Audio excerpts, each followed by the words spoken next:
Hello everybody. Hello Fajita. Hello everyone. Hello Ruth.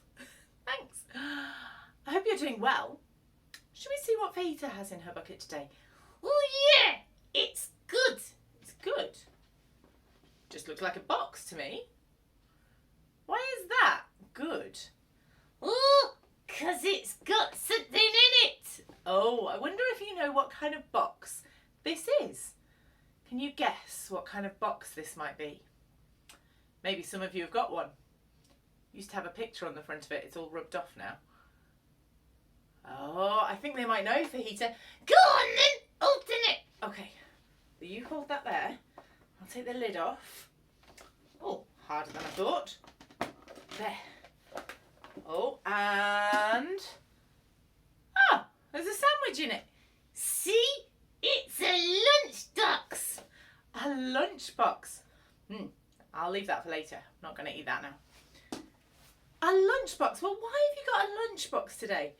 Oh, 'cause we're thinking about someone who shared their lunch. Oh! Wonder if you know this story. This story is about someone who shared their lunch.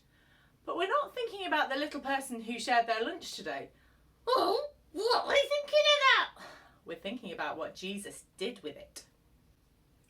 It's found in the book of John in chapter 6, and it's called Jesus Feeds the 5,000.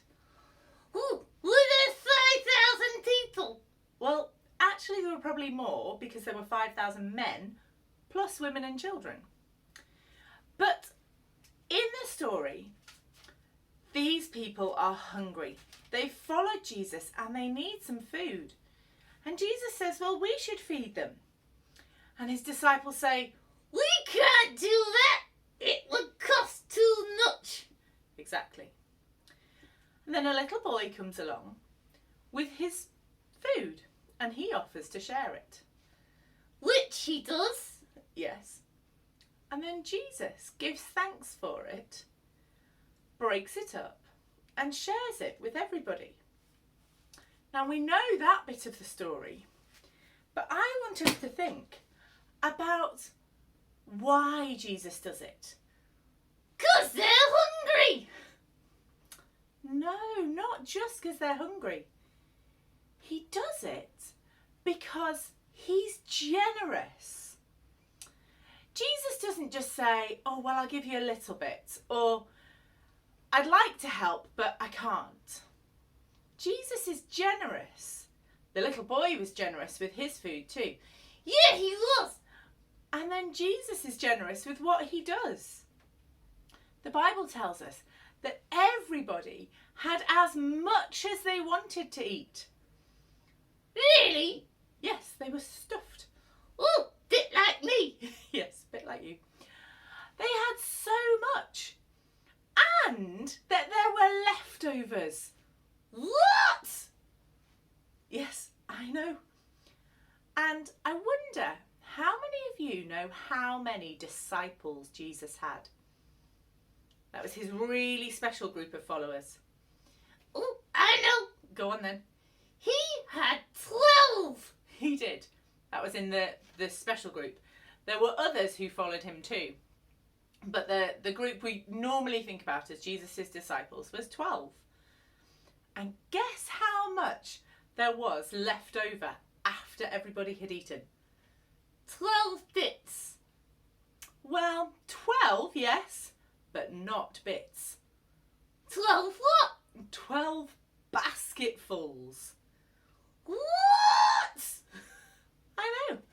12 basketfuls of leftovers, which would mean each of the disciples could have a basket full of leftovers to take home to their families. Jesus was generous with the people there, and he was generous with his followers too. I think that's such a beautiful example for us to follow. What? Can you make food? Well, no, not that kind of food. But I can be generous with what I have. I can be generous with my time. Maybe somebody just needs some time for you to sit with them and talk to them. You could be generous with your time. You can be generous with what you have. You can share. You can be generous with your feelings. You can be generous with your smiles. Oh, that one's easy. It is. But you know, it makes a big difference.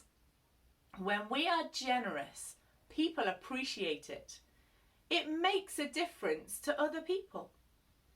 So my challenge for you this week is to take the example of Jesus and be generous, overflowing with good things that you can share with other people. I wonder how many of you will take up my challenge this week. I'm going to say a prayer to ask God to help us to be generous. And if you want to make this yours, say amen at the end. Father God, thank you that you are generous with your love and your compassion. Thank you that Jesus was generous so many times when he lived here on earth. Help us to be generous too, with our time, with our energy, with the things that we have that other people appreciate. In Jesus' name, amen. Amen. We'll see you again soon for another amazing miracle that Jesus did. You take care. Bye-bye.